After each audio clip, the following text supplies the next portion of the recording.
टीपू ट्रकों वाले के बेटे अमीर बालाज को शादी की तकरीब के दौरान सेल्फी लेने के बहाने खत्म कर दिया गया। अमीर बालाज के परदादा, अमीर बालाज के दादा और अमीर बालाज के वालिद टीपू ट्रकों वाला के बाद अमीर बालाज यानी कि इस खानदान की चौथी नस्ल भी पुरानी और ना थमने वाली दुश्मनी की भीड़ चढ़ गई। अमीर बालाज कौन है, इनकी असल दुश्मनी कब से और किस खानदान से है और यह वाकया किस शादी की तकरीब में पेश आया, जानिए इस वीडियो में। नाजरीन, टीपू ट्रकों वाले के बेटे अमीर बालाज की जिंदगी का खेल खत्म करने का यह अफसोसनाक वाकया ठोकर नियाज बेग के करीब एक हाउसिंग सोसाइटी में पेश आया। अमीर बालाज अपने एक बेहतरीन दोस्त उस्मान के भाई की शादी की तकरीब में शामिल होने के लिए गया। वहां वलीमे की तकरीब के दौरान एक शूटर आया जो कि बन संवर कर इस तकरीब का हिस्सा बना।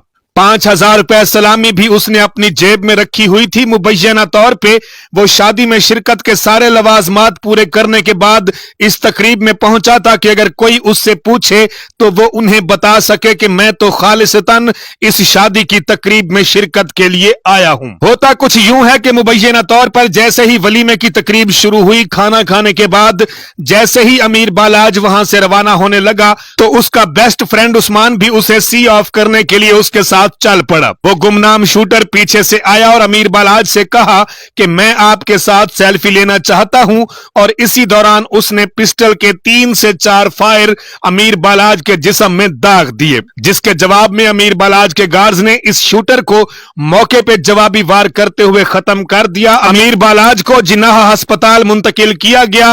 अस्पताल पहुंचने तक ही ब्लीडिंग बहुत ज्यादा हो गई थी, जिससे अस्पताल में डॉक्टरों ने उसे बचाने की हर मुमकिन कोशिश की, लेकिन अमीर बालाज जान बर ना हो सका और उसका इंतकाल हो गया। अमीर बालाज एक पढ़ा लिखा नौजवान था, लेकिन इसे इस तरह खत्म करने के पीछे एक देरीना दुश्मनी की लंबी दास्तां है।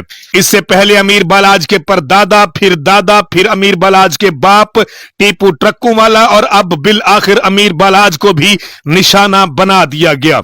अमीर बालाज कुछ अरसा पहले पाकिस्तान मुस्लिम लीग में शामिल हुए थे और लीगी रहनुमा अताउल्लाह तारड़ के साथ उनके अच्छे ताल्लुकात थे और अताउल्लाह तारड़ ने ही इन्हें मुस्लिम लीग नून में शमूलियत करवाई थी और इस वाकये के बाद भी अता तारड़ अस्पताल पहुंचे थे। यह दुश्मनी कैसी थी, क्यों थी, किस वजह से थी, लेकिन नस्ल दर नस्ल चलने वाली इस दुश्मनी ने कई घरों के चिराग गुल कर दिए, कई बच्चे यतीम हुए होंगे, कई माओं के लाल बिछड़े होंगे, लेकिन न जाने इस 4 दिन की जिंदगी में हम मोहब्बतें क्यों नहीं बांट सकते। हर तरफ नफरत के ही बीज बोए जा रहे हैं और इस फानी दुनिया में हर कोई बस बदले की आग में ही धंसता चला जा रहा है। अल्लाह ताला देश और देशवासियों को अपने हिफ्ज़ो अमान में रखे। काशी बलोच को इजाजत दीजिए। अल्लाह हाफिज। पाकिस्तान जिंदाबाद।